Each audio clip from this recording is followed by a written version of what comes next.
Welcome to the Leadership for Society series, People and Planet in the Information Era. And today I'm talking about free speech and content moderation on social media with Melissa Engel, former senior data scientist at Twitter, focused on monitoring and restricting political misinformation, and Renée DiResta, technical research manager at the Stanford Internet Observatory. Thank you both for being here. Thank you. Great. So Melissa, let me start with you. You worked at Twitter on content moderation. How long did you work there, and how did content moderation function while you were there? Yeah, I was there for about just over a year and 2 months, from September 13th, 2021 until November 12th, 2022. Specifically, I worked in political misinformation. So political misinformation on Twitter, and I would say on a lot of social media, is a relatively new-ish enterprise. Starting in 2016, after the 2016 elections, a lot of the companies recognized simultaneously that there was a great need to control the flow of political misinformation. That's when the trust and safety team was born at Twitter. So Twitter had this global presence, as you might imagine. So we not only monitored the US elections, we monitored the elections in Brazil, the EU, the UK. Japan was our second largest market outside of the US. So we'd spent a great deal of time. It was a complex process that involved a lot of people who were policy experts, people like me who wrote the algorithms, and people who were the agents who would go through and look at the actual tweets to say, this violates our service, this doesn't violate our terms of service. So it was a multi-pronged approach. I see. And how did your exit from Twitter happen? Yeah, so I was let go after Elon Musk purchased the company in late October. He laid off a lot of people in two separate waves. I was working as a contractor there. In all ways, I was a full employee. I had a Twitter email. I had access to all the accounts and the emails. The previous, about half the company had been let go the week before. Just summarily, their access to the systems was shut off at about 11 p.m. local time. They were kicked out of Slack. Some people were kicked out while they were running code. I was retained for about a week, and this was the week of the U.S. midterm elections that were happening. And so we were all incredibly nervous, working really, really hard, and also worried, am I going to have a job tomorrow? Am I going to have a job tomorrow? That Saturday, November 12th, I was at the mall with my daughter and her friend, and I got a little pop-up on my phone that said, one or more of your access tokens has been removed. And I couldn't get into Slack, and I couldn't get into email, and that's how I was fired. Extremely personal. And do you have insight into how content moderation is working now since the changes that have been taking place? Yeah. So Elon Musk had this idea coming in that Twitter should be a free speech platform. That was his big thing, even before he made these offers to buy the company, which started in April of 2022. Twitter should be free speech. They made all of us really, really nervous there because we knew that you can't, and I guess this is the topic of this discussion here, but you can't have a truly free speech social media platform, as we've learned the hard way. He was specifically targeting content moderation. We all felt we had targets on our backs. And so his plan is to automate everything. Everything should be automated. That's a worthy goal, but we are not anywhere close to having these algorithms automated. For one, the nature of political discourse evolves so rapidly. We were constantly getting new information and new things to flag. You need a human being there to just make sure that everything is running properly. So we can see right now how it's running is it's not running very well. It's getting more and more porous. Things are sort of falling through the cracks at an increasing rate. Political misinformation was a relatively small part of the violations of the terms of service. The most common was abuse, people being harassed, anti-Semitic invectives or racial invectives being hurled at people, rampant misogyny. That's what was the bread and butter, unfortunately, of the policy violations. And we've seen those rise dramatically since Elon Musk took over. Yeah, and I'll come back to that. So, Renee, I want to turn to you. Can you give us a quick synopsis of the work you do at the Stanford Internet Observatory? Sure. So Stanford Internet Observatory is a interdisciplinary center under the Cyber Policy Center, and we study the abuse of current information technology. That's a pretty broad mandate, so we bucket it roughly into 4 practice areas. The first, as Melissa alludes to, is what we call trust and safety, and that really very specifically focuses on kind of human experiences on the internet. So oftentimes that is harassment, that is child exploitation, that might be content that people see related to suicide or self-harm, an understanding. We teach classes to help burgeoning Stanford students, undergraduate engineers, understand what trust and safety engineering looks like, whether that's doing things like using AI to build classifiers to look for particular types of abuse, or thinking about policy ramifications, policy writing around the topic. Bucket 2 for us is what we call information integrity. And that's where we look at things like dynamics of rumors, how people come to consensus about things in the world, ways that people make sense of or understand information around them. That touches on mis and disinformation. And again, as I mentioned, the word rumors, the idea of how do people communicate on the internet and how do they kind of find communities like them? How do those communities network? How do we think about activism? How do we think about free speech? That's where that kind of falls in that practice. Bucket 3 is emerging tech. We ask the question, if the internet, if the social media and media ecosystem is a system, how do new and novel emerging platforms or technologies change that system? So we do a bunch of work on things like right now, recently, generative text, generative AI. How do we think about, we just did a big partnership with OpenAI. How do we think about the role of those technologies in changing the experience that people have on the internet? And then finally, the last bucket is policy. And sometimes that's regulatory, right? Sometimes that's weighing in on perhaps a piece of legislation at a state or federal level. Sometimes, though, that is actually assessing and offering feedback in public commentary to tech platforms about their policies, recognizing that that's sort of the front line in how people experience the internet. Sometimes we'll make suggestions around ways that we think a particular policy might be improved, or way that there might be some unfair enforcement or some exploitation happening. And again, we try to root any policy recommendation in empirical research based on studies that we do in sort of the other 3 areas. So we've been around now for about 3 years, and it's been a wild ride, a whole lot of different topics. So it's been an interesting 3 years to be around. It has been a hell of 3 years. Yeah. So you wrote an article about the Twitter files that I found interesting. Can you tell us briefly what the Twitter files are, and then give us your take on them?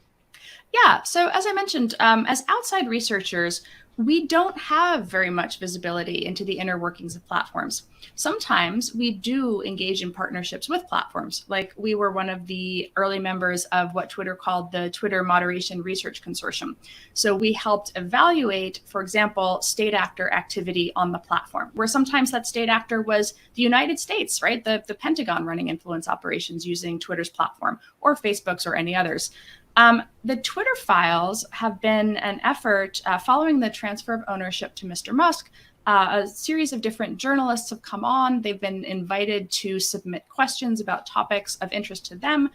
In turn, they received visibility into some internal emails related to those topics, internal systems visibility related to those topics, and then they have each written very long Twitter threads, 60, 70 tweet threads, and then sometimes also an accompanying article. So these topics have really run the gamut. Some of them have focused on COVID. Some of them have focused on election integrity. Some of them have focused, again, on moderation of users around particular topics. For example, people who have been shadow banned, or whose reach has been throttled by the platform.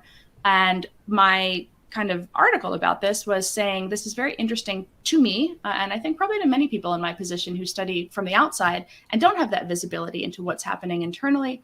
But at the same time, I think my main critique of the process, which again has been to kind of provide emails to journalists who then digest them, has been that sometimes the journalists don't necessarily have a deep background in content moderation, which has led to some stories, or some classifications of what oftentimes, to those who are in the content moderation research space or business or industry, I guess, feel like very routine conversations that any moderation team would have, but to an outsider, particularly inflected through the lens of a particular journalist, they might look a lot more scandalous. And then another kind of critique from me about the process in this piece was arguing that we're seeing anecdotes, and we are expected to take that anecdote read through the lens again of a particular reporter, and we are expected to then kind of extrapolate that something is systemic about that. And so rather than the reporters asking, for example, for what percentage of users are actioned in a certain way, were there certain high intensity days on which a lot of users were actioned? What were the ramifications that happened after that? The sorts of things that we would all very, very, very much like to know.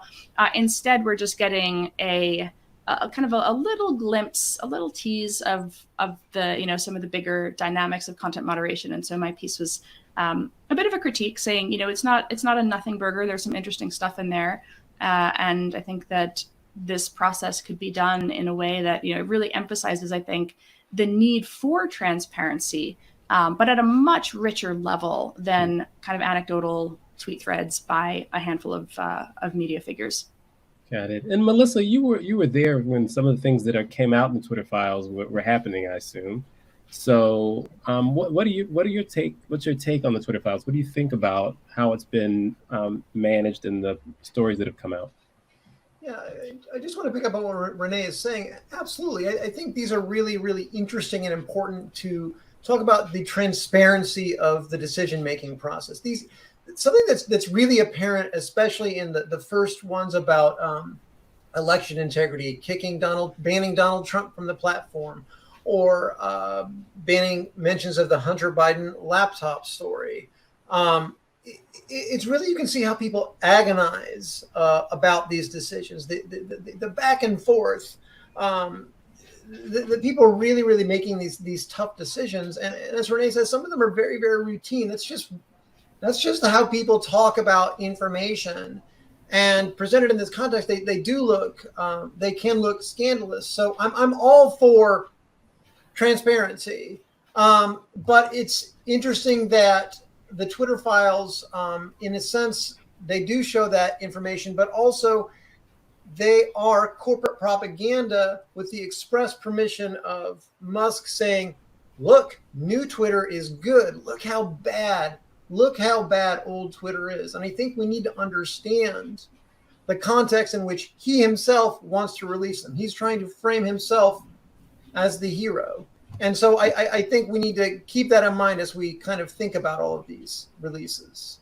So why is the content moderation process so opaque to begin with? So I guess, I don't know if, Melissa, you have a view on this, but you could argue the Twitter files wouldn't have been necessary if it was clear and the information that Renee is describing was being released in a more continuous basis. So why keep it so hidden? Yeah, there's any number of reasons, and I think primarily these are matters of incredibly sensitive issues. The banning of a sitting president. We had a policy at Twitter that was my algorithm, for instance, could not ban anyone who had more than 10,000 followers. That was considered a political decision, and President Trump, of course, had many, many more than that. Between Jan 6 and Jan 8, he committed what would, to a normal person, to a smaller account, been 140 or so separate violations. And so I think the idea is these decisions need to be handled extremely carefully when you're dealing with people in these positions of power. We're already subject to these accusations of bias. I have them flung at me every day still, 2.5 months after I've left. Oh, you're so biased, you ruin people's lives. You have this political liberal bias. And the second thing is, it's a sources and methods problem. Elon Musk, let's remember when he bought the company, he said, I'm gonna have the source code be open source. You can't have things be open source. If people know the exact terms, the exact decisions that lead to people being banned, they can find ways to circumvent those. So I think that there's really two different things going on. One is political and one is the sources and methods. Got it. And Renee, you've expressed an interest in the data, and you think more data should be released, that it should be more transparent. Do you think there are reasons to keep some of that back, to not reveal all that data? Should it all be accessible, like how they're making these types of decisions? Yeah, that's a great question. I think that the internal deliberation, particularly because of threats to employees that happen after if in a contentious situation, I don't think that that's necessarily key. But there are a couple of different classes of request here. I'll point to Google for a second because, so first of all, each platform puts out what are called transparency reports, where they detail sometimes it's a quarter, sometimes it's a half year, I think, depending on the platform, how many different types of enforcement actions they've taken. So again, there are a whole lot of different policies, and they break down quite meticulously under this policy, this number of accounts were actioned, this number of accounts came down, this number of pieces of content came down. So we get what we would call kind of summary statistics, and they're in the millions. This is tens of millions, hundreds of millions on Facebook, right? So this is not a small problem because there are, again, as Melissa alludes to, many people who are trying to get around the rules, skirt the rules, respawn, so to speak, after coming down, repost content with a very slight change in wording to achieve the same objective, but not hit the not get nailed by the moderation hammer. What we see, though, is, again, anybody can go and can file a report and can request that some content be taken down or some person be actioned. And then there are civil society organizations that report. Sometimes when we are looking at particular types of content, we will file a notice. We think this violates your policy. This is a thing that many different, individuals and organizations do. But when it comes from a government, that's when it rises, in my opinion, to a very different level, right? Because when you have it hit the level of a government, then there are some interesting implications around, is a government requesting takedowns of content because of an opposing political party or political influencer originated it? Again, keep in mind, this is a global platform. I think that we over-index on the US culture wars and the US kind of hyper-partisanship, but this is a global platform. And so that dynamic of a government filing a takedown request is a very interesting one, because that's how you'd see a government potentially silence activists who were speaking out against the government. And so in certain cases, what you can see, like on Google's transparency reports, is you can actually see from a government takedown request what was requested and what action Google took. And it's very short. It's maybe a sentence each. They do it for some selected number, but they do put out transparency statistics around the total number of government requests. So as we've thought about what recommendations, like I said, at SIO, we weigh in on policy things all the time. They don't have to take our advice. They might ignore it every single time, but we make it anyway. We're academics. And so what we would say on something like that might be, if you have requests from governments, those need to be treated in a separate takedown report so that people can see what speech, what topics, what actions governments are requesting in response, in the content moderation sphere. And that's where I think you don't necessarily have to make every single moderation decision transparent, where people are talking. You don't want people to feel that, their inner kind of deliberations are going to be put out there to the world. I don't think that's necessarily necessary. But for something that comes in from a government, the request and the outcome at a minimum should be out there. And then for individuals who are subject to particular labeling or downranking or such things, there is, I think, a very reasonable argument to be made that showing them that they are, in fact, on a particular list like that is a reasonable thing to do going forward. Because in some ways, I think the secrecy and the fear that someone is on those lists or is being shadow banned is, in fact, far greater than the number of people who actually are. And so that distrust, that suspicion kind of creates and reinforces a very conspiratorial type of thinking about platform moderation that doesn't necessarily have to be the way we do it moving forward. And can you describe, what is a shadow ban? What does it mean to be shadow banned? It means so many different things on different platforms at different times. Colloquially, what most people, I believe, infer it to mean at this point is you are posting on a social media platform and your followers can't see it, roughly speaking. So you are not banned, you have not been taken down, you still have your account, but your followers aren't seeing your content. There's different degrees of that. The kind of canonical term shadow ban meant that nobody could see it. It was just kind of not there. What it's come to mean is that it can still sit on your page, but it's not being pushed out into your followers' feeds. And so there is some debate about how to thread the needle, because as Mr. Musk has said in his own kind of moderation, content moderation discussions in Twitter Spaces and things, the argument about freedom of speech versus freedom of reach, which kind of coincidentally dated back to an essay that some colleagues and I wrote years ago when we were arguing for how should we think about allowing people to speak on a platform without necessarily pushing it out for mass amplification. Is there a line that says you can put out this content, but for example, the Facebook recommendation engine is not going to promote your page or promote your group as it's choosing content to proactively push to people? So this is where the debate around shadow banning and the debate around reach and moderation is is your content not being actively promoted also itself a form of censorship,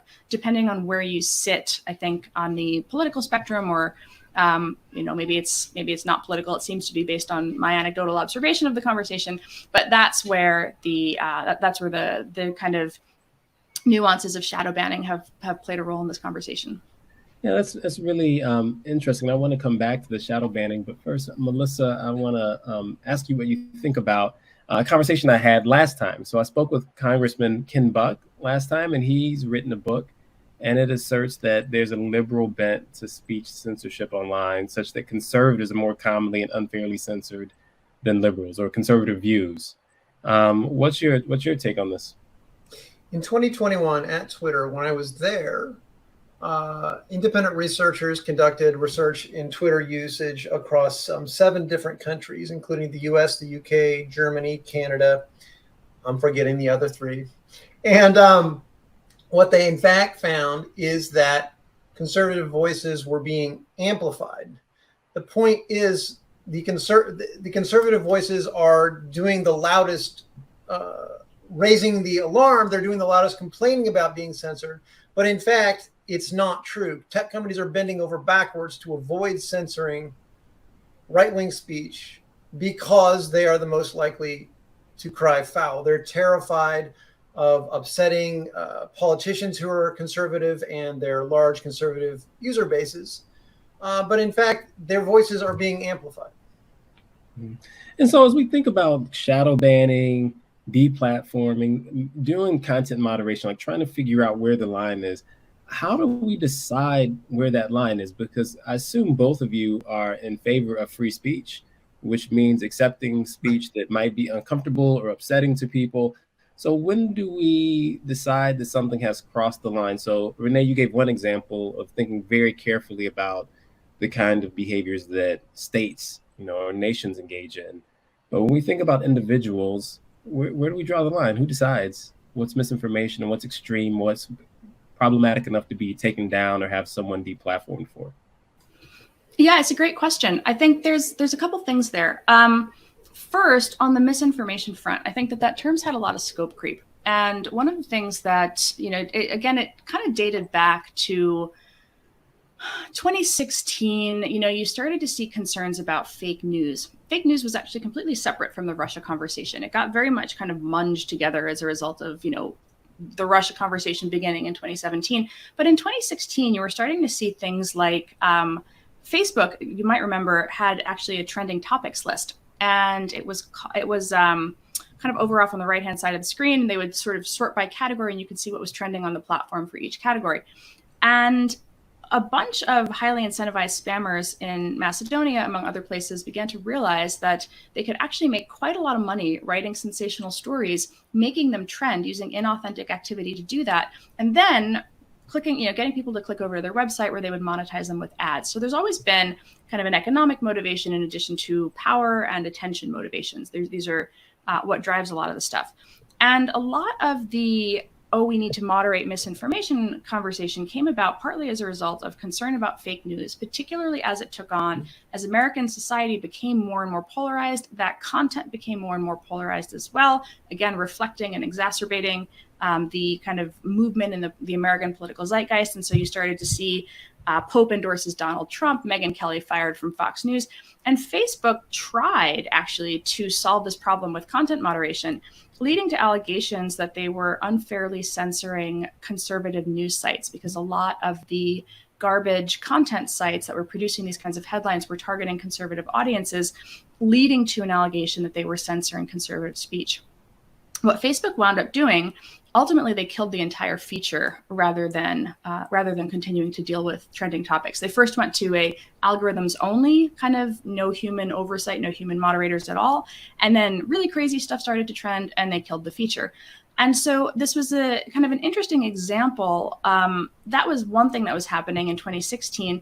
What you start to see happen as platforms kind of evolve their policies over time is a belief that this ties into elections and political speech, and that is going to have those are very high stakes contests, and having a misinformed public or a misinformed electorate that is being actively manipulated is not where that's not what they want their platforms to be used for.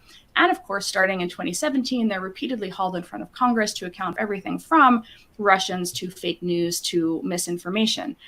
You start to see health figure in as well. There's some high profile measles outbreaks in Brooklyn and American Samoa, 87 kids die. So then you start to see health conversation long before COVID become a topic of some weight. And where the platforms come down on this is they start to think about, is there a way to assign a notion of harm? And so the conversation moves towards, is it, nobody wants to be the arbiters of truth whereby they're saying somebody is wrong on the internet and we must address this. Instead, you start to see policies that try to have some notion based on a lot of internal research that there is some sort of harm associated with a particular type of content, whether that's topical or behavioral. So there's content and behaviors. These things are not the same. And so what you start to see is policies that are developed with some nuance around both. For example, in things related to perhaps hate speech, you start to see ways in which they say you can express an opinion, but you can't target an individual of that community with your opinion. And so they try to kind of, split and add nuance here. But again, the challenge with policies is that they're really only as good as their enforcement. And as Melissa has noted, then you do start to see the kind of ref working dynamics where people allege that the policy is biased against them or their viewpoints. Tying things back to transparency, there's very little research or access to this data, so we cannot see what is being enforced against. So we as outsiders cannot assess that kind of moderation framework. I feel like I've kind of gone on for a while here, and I'll stop talking. But there is there's like a multi-year. The answer to your question is there was a multi-year evolution in a lot of those policies. And ultimately, the rubric came down to how can we come up with some notion of harm? And I think I will be the first to admit that harm is still relatively under-theorized, in part because we don't have a lot of great studies looking at these things, because we haven't had access to data with which to do those studies. Yeah, I mean, I like that you pointed out the harm, I guess, dimension or potential metric to decide whether something should be excluded from a platform. But there's also the potential for perceptions of harm to creep, right? So there's who decides what's harmful, right? Is it an external third party? Is it the person that it's directed towards? Is it the government? So how do you manage that? Melissa, what's your thought on that? Yeah, I mean, I think there's a couple of things. It's really an interesting process to see it on the ground, because Renee's describing something that's very sort of thoughtful and deliberate, and oftentimes it's really quite reactive and catch as catch can. As it happens, people are trying to the dog that chasing the dog that wagged its own tail, or the tail that wagged the dog. Sorry to get that backwards, but people are really being led about by just trying to catch the latest thing that they need to clamp down, the latest sort of viral piece that's popping up, and that's why a lot of the policies they seem a little bit chaotic, and perhaps they do come across as biased to a lot of people. It's because these are businesses. We're dealing at Twitter, which, by the way, the smallest of these social media companies, about 1/10 of the user base of Instagram or Facebook. we had 30 million tweets an hour to keep up with, 500 million a day. It's too much to keep up with, even with the algorithms. And so we really have to enact some blanket policies. But what we see, if you don't have these policies, let me back up. What a lot of times what these policies are driven by is by business. Twitter is a business, and we needed to make money, very frankly. And companies don't want to advertise on a site that has something that's blatantly harassment or something that's propaganda for some party or the other next to their ad for their whatever widget they're selling. They don't want that. So a lot of it was just simply driven by just business economics. I see. And then as you think about something, this is an important point. So this is driven by business, but now it has this role of at least putatively being a town square. So now it's caught up in this freedom of speech. How do you square that? How do you square freedom of speech being dictated by business imperatives? If you're actually, absolutely. And if you're actually in a town square, if I'm speaking to you, I'm speaking to you over the internet, or I'm speaking to you in person, I'm less likely to harass you in person, to say something awful to you or extreme to you in person. But the internet drives these extreme behaviors. That's why we need these in the first place. If you look at sites that have no or very little content moderation, they're sites that extremists flock to. Gab or 4chan or 8kun, these are places that drive increasingly extreme and hate-filled speeches. And so you have to draw a certain line. And I know that's your question, but it's a really tough line. You want to avoid harming the individual and stopping harassment while still allowing for free speech. So it's this ever-evolving give and take. Mm-hmm. Why not just call it out and say, we're business, we want to make money. If you do things on our website that make it, or our platform makes it hard for us to make money, here are those things. We're not, even if we don't deplatform you, we're gonna push you down. You don't have to come out and actually write that down, but people understand that it's a different situation. And I think what's being presented by these platforms is we're trying to do the right thing. Right. We don't want people to be harmed. Why? I guess I'm curious why, and I don't know if Renée, it seems like you have thoughts on this. Why give that rationale as opposed to a straight business rationale? I think because they have also for a very long time, that's been their branding, right? We are the place where you come to be your full self. You know, Facebook, we're all going to be there in true name. We're going to join groups. You know, the business incentives underlie all of it. They underlie the design choices. This has been the thing that for me, as somebody who's, I started as an activist, not as an academic, right? And I wrote it for years and years and years, was writing about the recommendation engines. I was like, why is it necessary to proactively push Pizzagate to people? If they've never typed in the word, what is it about this? Why do you have to do that proactive push for everything? Is there something that maybe sits in the realm of do not recommend based on some sort of societal values? And again, this question of who decides, the reality is right now the platforms decide. That is just that is kind of like the cold, hard be all end all. The platform does decide. And so the person who owns the platform makes the call. The person who controls the platform, maybe the shareholders weigh in periodically on a public platform, but that is where the decisions are made. I think the idea, I think Dick Costolo began talking about Twitter as the town square at a time when there was a belief that it was going to really lead to a sort of proliferation of freedom and free expression and democracy. And this was a little bit prior to when state actors and terrorist organizations realized that it was actually an extraordinary megaphone for them as well. And so the first shift away from the complete free speech wing of the free speech party for Twitter was when ISIS developed a very visible stronghold. And I don't know how much you remember about that time. I've been reading a lot of these old archives recently, but you can see media coverage in 2014, 2015, where they're saying, well, one man's terrorist is another man's freedom fighter. And if we take down ISIS, what comes next?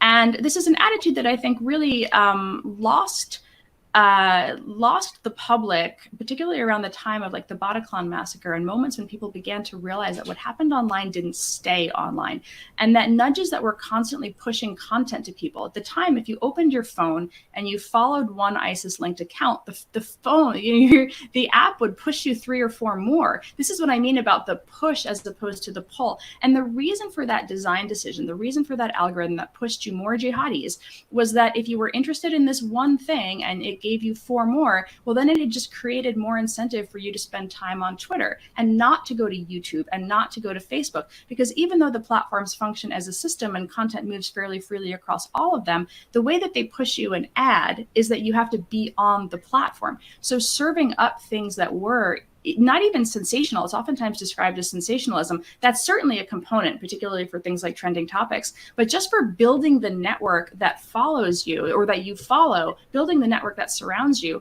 came about because the platforms wanted to maximize time on site. And then when they're curating content for you, they're curating from among the accounts you've chosen to follow, and now from accounts that are sort of statistically similar to you. So much of what happens in the design and what you see and how you engage and how you're made to feel, ultimately the underpinning is really all about the business incentives. And this has been true when you think about media in the United States forever. It has always been a story of incentives, always and forever. And so the idea that that would not have happened on social media, I think surprises me at this point after 8 years. Then I think that lack of focus on incentives is what continues to surprise me. Yeah, I want to pivot a little bit to something else. Renée, I know you led an investigation into the Russian Internet Research Agency's effort to manipulate the electoral politics of the United States. Can you tell us a little bit about what you found? Yeah, it's funny. I was fighting about that on Twitter today, like half hour before we got on. Because in a weird way, we've sort of lost the plot here. I think in American politics, and that everything has to be absolute, and it's got to fit neatly into a tribe. And so a lot of that work that was done in 2018, what I did was I led a team that looked at data sets that Facebook, Twitter, and YouTube turned over to the Senate Intelligence Committee. And the content had been created by an entity called the Internet Research Agency, so the IRA. I subsequently, while at Stanford, did work on Russian military intelligence in 2019, the GRU. That was the entity that had done the hack and leak operation, which had really kind of changed a lot of the media conversation. So the IRA was very social media focused.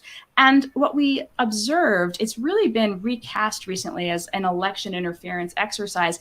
It was not entirely an election interference exercise. It began in early 2015, late 2014, and it extended well through 2018. It was an exercise in entrenching Americans in very particular niche identities and then pitting those identities in opposition to each other. So if you were a Black American and somebody else was a descendant of the Confederacy and somebody else was a feminist and somebody else was a Muslim refugee, all of your entities had to be in opposition to each other at all times on all issues. And they repeatedly put out content that kind of asked the question, who is America for? What is it, if I am American, you can't be American. If we're, bringing over Muslim refugees or supporting Muslims, then we're screwing our veterans. And so it was a very, it's really framed, I think, right now, particularly as the Twitter files are going, as a story as part of the Russiagate hoax and the plot to Donald Trump and the Alpha Bank servers and all the other litany of things that went into that. But really the work that we did was just saying, with this demonstrable, attributable data set, what was the effort that was run? And the takeaways for me was that they really understood how to use the platforms to run identity-driven social tension operations, pure political propaganda, just political propaganda put out not from on high, not from a media organization, but from somebody who supposedly looked just like you and thought like you and talked like you, telling you as LGBT Americans, as feminists, as Confederates, as Texas secessionists, this is what we think. And so it was always the messaging where they always reached the audience as if they were put up by, your close friend. And so it had a different type of tone, a different type of impact. But, right now we're just back to talking about how many thousands of dollars worth of ads they ran, as opposed to the hundreds of millions of engagements they got on the organic content. And it really frustrates me because I'm like, can't we just hold two things in our heads at once? I want to ask about one of those things. And I'll ask both Sure. of you. I'll start with Jane, and I'll ask you, Melissa. What does that say that they could do that? Like, what should we take from that, right? So if they're doing this organic content, like people are reading that and accepting it as true enough to be influenced by, what does that say about American society, do you think? I think that in a lot of ways, it came at this perfect time. I mean, social media, and particularly, I think Twitter, for a lot of reasons, can be this outrage machine. It can really, it's really effective at driving home these kind of differences. It can be this incredibly alarmist. It's where you go to get, doom scroll. You really think like things are falling apart and they're coming for you. And I think it's this unique artifact of the age that we live in, that they're able to exploit these insecurities that are kind of inherent in the system. But I think also these social media platforms can be these incredible empathy machines. I have learned so much about different communities on Twitter and on TikTok. People who have very particular sensibilities, like, oh, I've never really experienced that or thought about that. Unfortunately, there is this dark side that has been exploited by a lot of actors, and I don't really know how to emphasize the one because outrage does drive engagement. So, all right. So on that point, I guess I have a hard question for you, or maybe it's not hard. Are we better off or worse off now that we have social media? Yeah. Great question. I mean, I think we're more informed on issues than we've ever been, and about different cultures and different ideas, but we are also more misinformed on them than we've ever been. There were a lot of divisive attitudes have been driven, but we've also seen these really great things. We've seen the birth of Me Too and Black Lives Matter, which I think would only have been possible with social media. We've also seen, unfortunately, this rise in misinformation in these state actors, and I think that overall, it's not really the right question. It's a great question. I don't know if it's answerable. I think it's about how we deal and how we react with the current society that we are living in, and I think we really. Facebook had this enormous content moderation team. They like to say that their team was large. Their content moderation team was larger than all of Twitter's workforce. They have done a lot more steps to take care of it than Twitter did, and now Twitter has almost none. Got it. So I'm going to ask you the same question, Renee, and I'll also add. I think of these platforms as tools, right? And I think, Melissa, is what you're getting at. They're tools to communicate, and they can be used for good or for ill. But Renee, when you see the amount of negative that's been generated, and certainly there's been positive too. There was, in addition to the things domestically, there's the Arab Spring, which a lot of people attributed to, in part, the ability to spread the message over social media. But in our time of increased polarization, possibly by many accounts, the destabilization of, say, our electoral process, given the January 6th insurrection. How do you think about this tool? Is this a tool that we're better off with or worse off with?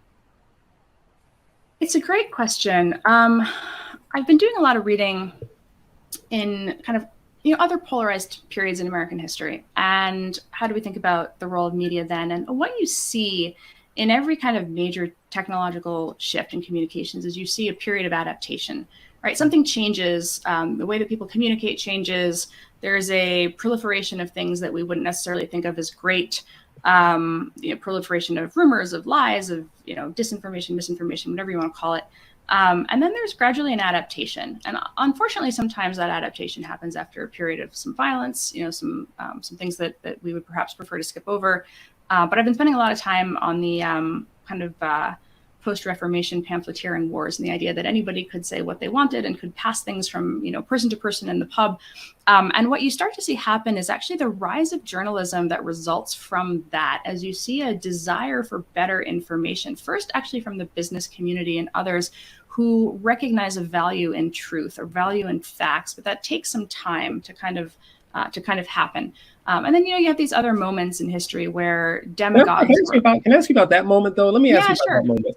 So here's I'm going to tell you how I see things right now. It looks to me like our society is fracturing, and I don't mean that in a negative way. I just mean, for example, the number of people who watch the same show and can talk about it has declined greatly. So what we think of as like a huge hit is minor compared to what it was 20 years ago, for example. So if you look at, I don't know what White Lotus, the numbers, I believe like the high end of an episode was something like 4 million. I'll look this up. The Sopranos, people watching as it came on, one of the premieres was like 22 million. Yeah. Right? And so you see this shift towards more and more individual voices speaking. And so these platforms, I would say, have allowed many, many more voices. But when you get that, you also have less and less shared information. Totally agree. How do we, so the pamphleteers example, I love that example because it went from individual voices to more centralized through journalism as a profession. Right. Do you see that as a possibility of something that could happen in social media? I do. And I think what you're getting at, there's I remember reading, Father Coughlin in the Age of Radio had 35 million followers when the population of the United States is about 120 million, right? 30% of the American public was all in listening to that broadcast. So we've definitely had these moments of popular demagogues in the past. But what you're getting at is what I think the fragmentation into weak identities, right? And the question becomes, what is the overarching national narrative in America? Again, these are global platforms, but just speaking, about domestically for a moment, what is that overarching national narrative that comes about? Because right now, a lot of what the platform is being used for is very, very factional fighting. And you asked, why is this happening? One reason is that we've actually created the norm that this is how you behave on the internet. You throw an emoji in your bio and you go and you fight for that tribe. Like, in Twitter, you get in the arena every day and you yell at the other people who have the opposite emoji. And that's what you do. And this is where I think I kind of feel like eventually somebody has to, gotta get tired of that maybe. or you do start to see publications perhaps come in that work on doing some of this bridging. Maybe you have politicians that, right now, unfortunately, they're responding to the incentives, and there is no incentive to serve a higher overarching narrative. I think that, it either goes one of two ways. Either we develop new norms and we stay on large platforms, or the other thing that's likely to happen is you do see a proliferation of smaller platforms come about, right? So there's been some folks who have left Twitter and gone to Mastodon. Not an immense number, but, it's picked up it's in the millions.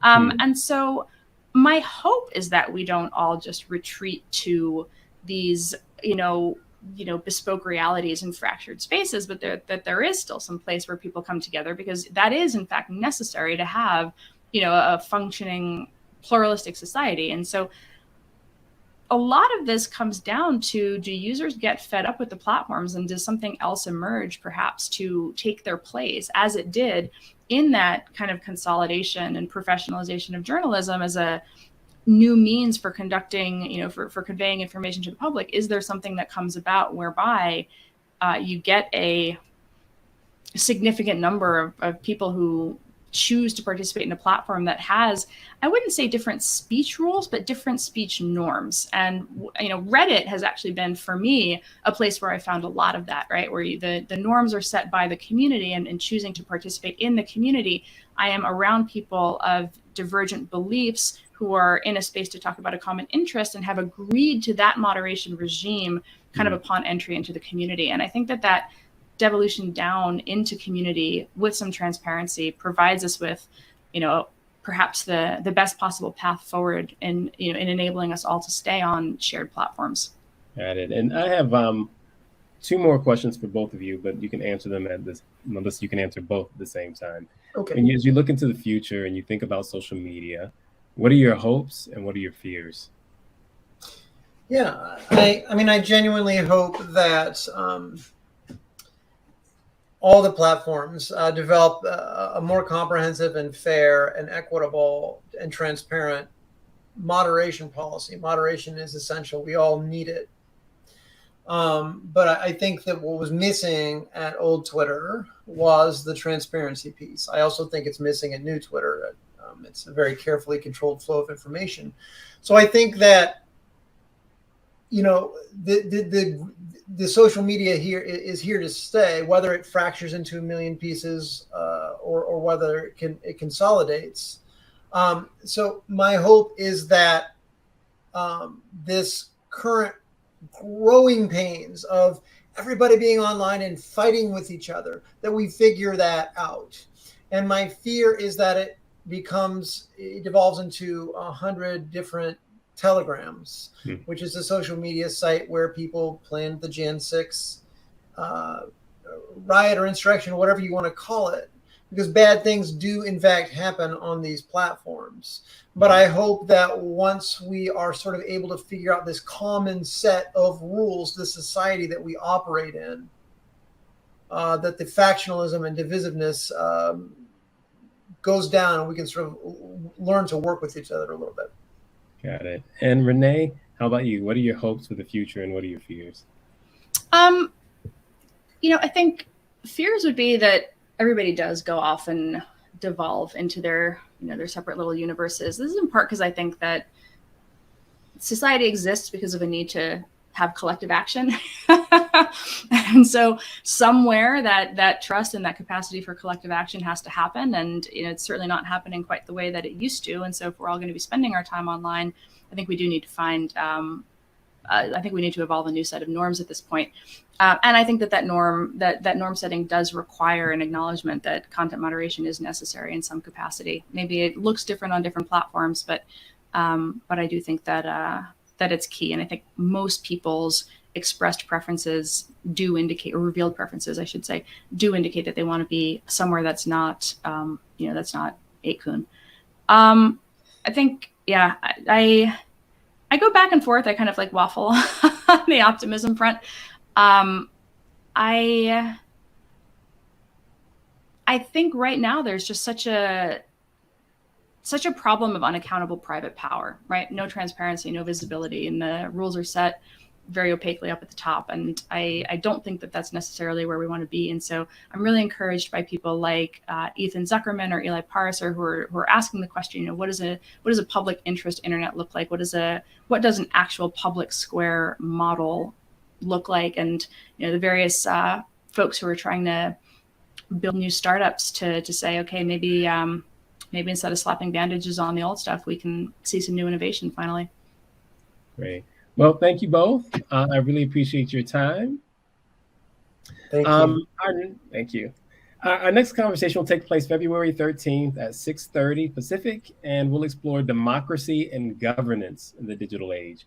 And our guest will be Congressman Lofgren, member of the U.S. House from Northern California. Thank you all.